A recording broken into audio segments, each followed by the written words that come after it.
The chakra armor release of emotions, or CARE, is a powerful technique for releasing psychosomatic blocks. In my practice, I have found many chronic problems to resolve after only one treatment because the underlying cause was emotional. In one case, a patient had a chronic third lumbar subluxation for several months following the collapse of a chair. For 3 months, I treated him with osseous adjustments. And each visit, he had the same vertebra out of alignment. Finally, I looked to armor in his psoas muscle as a possible cause. We discovered that there was emotional stress due to the accident.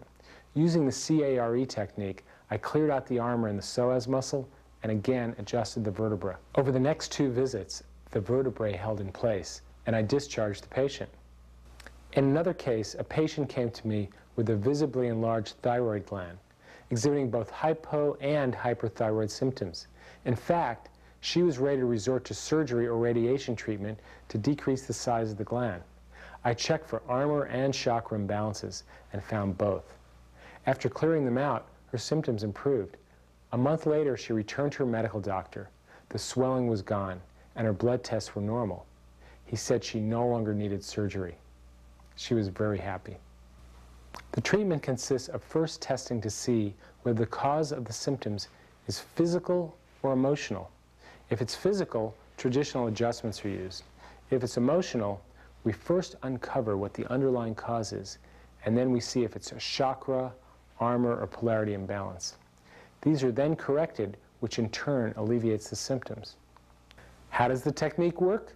As the name implies, the CARE technique deals with the release of emotions through chakras and armor. First, we'll take a look at what chakras are and what armor is, and how they relate to our physical and emotional body. The term chakra comes from ancient India. Literally translated, it means wheel. Chakras are spinning wheels of energy having to do with emotions and endocrine glands. In locating the chakras on the body, we will define each region by its upper and lower aspects and identify them both on the front and back of the body. The first or lowest chakra is located between the inferior aspect of the pubic bone and the coccyx. It is also called the root chakra and has to do with security such as food, clothing, and shelter. It governs the spinal column. The root chakra is an anchor for the body on the physical plane, and it's a channel for the will to express itself. The emotional problem associated with the first chakra is fear and is associated with a low will to live. Symptoms of first chakra imbalances include hemorrhoids, rectal polyps, and subluxations of the coccyx. The test points for the first chakra are inferior to the pubic bone in front or on the coccyx in back. The second chakra has to do with sex, procreation, and creativity. It is bordered by the umbilicus and the pubic bone in the front. In the back, the upper aspect is at L2, L3, the lower at L4, L5, and S2. The organs related to the second chakra are the gonads. Second chakra imbalances have to do with the reproductive system or the bladder and may include cystitis, prostatitis, PMS, pelvic inflammatory disease, and infertility. The second chakra test point is just above the pubic bone in front or on L2 in back. The third chakra is located between the xiphoid and the navel in front and between T8 and L1 in the back. It is called the solar plexus chakra and has to do with power or the ability to take action, anger, and digestion. Its counterpart in the glandular system is the pancreas, the stomach, and the adrenal glands. Symptoms of third chakra imbalances include hiatal hernia and eating disorders. In the majority of people, it is overstimulated, resulting in nervous disorders, skin eruptions, stomach, gallbladder, and liver diseases. The adrenal glands are connected with the will to express life. The test point for the third chakra is on the xiphoid in front or on T9 in back. The fourth chakra is known as the heart chakra. It's located between the sternal notch and the xiphoid in front. In the back, the upper aspect is T1, T2, and the lower is T5, T6. The heart has to do with love, hate, anger, and envy. The gland related to the heart chakra is the thymus gland. This affects the immune system.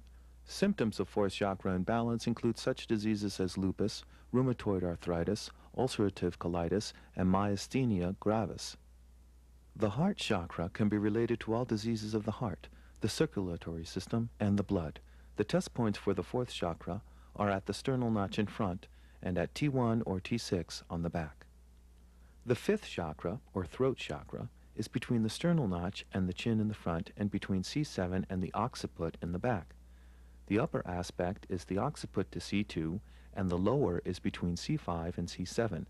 The fifth chakra has to do with anger and communication, or self-expression. The glands related to the throat chakra are the thyroid and parathyroid glands. An imbalance of the throat chakra can cause vertigo, fatigue, sore throat, laryngitis, and hyperactivity. The test points for the fifth chakra are under the chin or at the occiput on the back of the skull. The sixth chakra is on the frontal bone. It's called the brow chakra. The lower aspect is the glabella, and the upper aspect is at the hairline in front. In back, it's between the upper and lower part of the occiput. The related gland to the brow chakra is the pituitary gland. The pituitary is the master controlling gland of the endocrine system.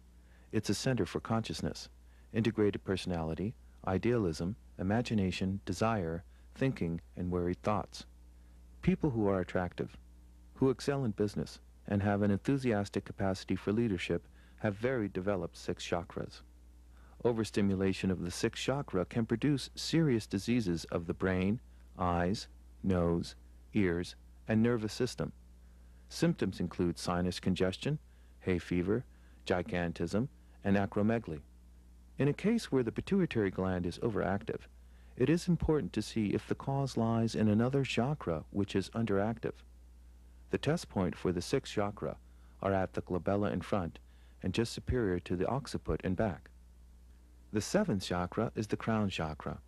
The interior aspect is the frontal border, and the posterior aspect is the occipital border of the parietal bones. The crown chakra has to do with spirituality. It is said that the seventh chakra does not come into full functioning until a high degree of inner development has been reached.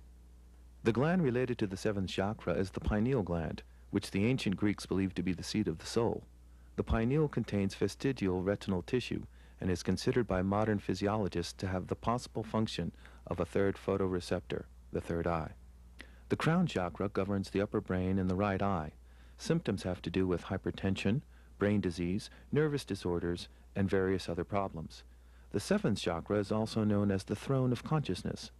It acts like a computer, relaying the truth from the higher self to the conscious mind.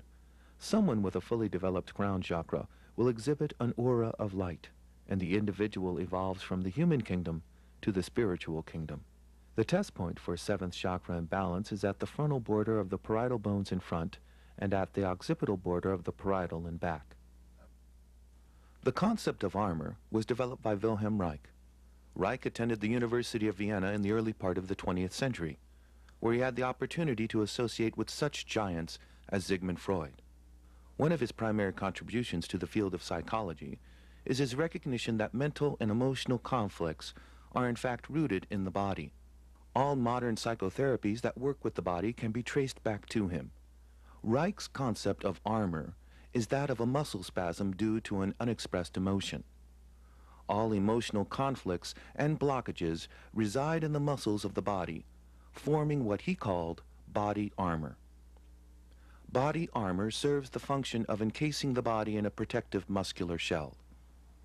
This keeps out not only painful, but also pleasurable stimuli. Armor impedes the flow of breath, life, and emotions throughout the body. Reich reasoned that if